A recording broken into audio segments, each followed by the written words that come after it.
welcome. Hi, Hadley, how are you? I'm well, thank you. Let's get right to it. When you talk about investment at a time that's, as President Putin calls, chaotic, you once told me that revolutions can be very good for business. As an investor, how do you price in this kind of geopolitical risk?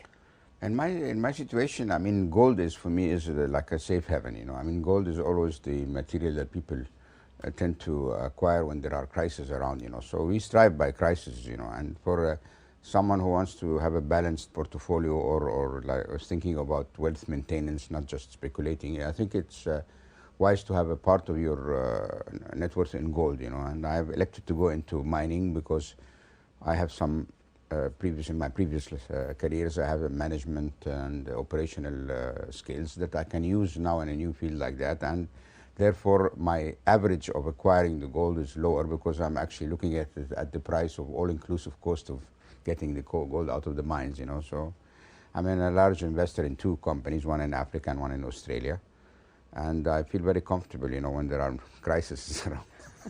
Talk to me a little bit about the Trump effect here, because there's been a lot of talk that President Trump has been good for markets. What's your take? I think it's been good that he's not being unactive. I mean, I'm not one of the people who's opposing the strike, because if you watch someone killing his own people and gassing them down, and you say it's not, or you say it's a red line and then do nothing like President Obama, then all what you do there is give a green light to people to go and do stuff like that. But the problem is not just that. The problem is that everybody is wrong in Syria. I mean, the Turks go in and slaughter the Kurdish people because they say they're terrorists. The Iranians with the Hezbollah go and interfere and fight the locals, you know, or fight ISIS, which is right in a way, you know. And then the United States wants to fight ISIS too.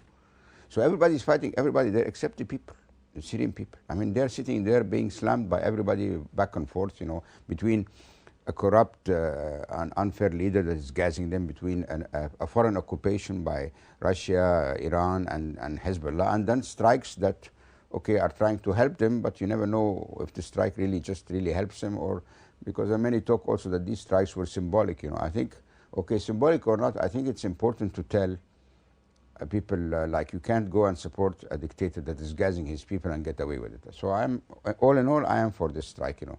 But I also think that Iran is getting away with this interference in our region, and nobody's doing anything about it. I mean, they just get away with everything, and Turkey can go in and out all the time when they want, you know. And we have to start discussing, you know, international law. I mean, you can't just go into countries, hit and run and go back. And we have now 3 foreign forces, and then now you have the U.S. there, you have Russia there, they have Hezbollah there, you have the Turkish there. I mean, it's a big mess, you know, and I don't see an end to that, you know, and we've been into this mess for too long.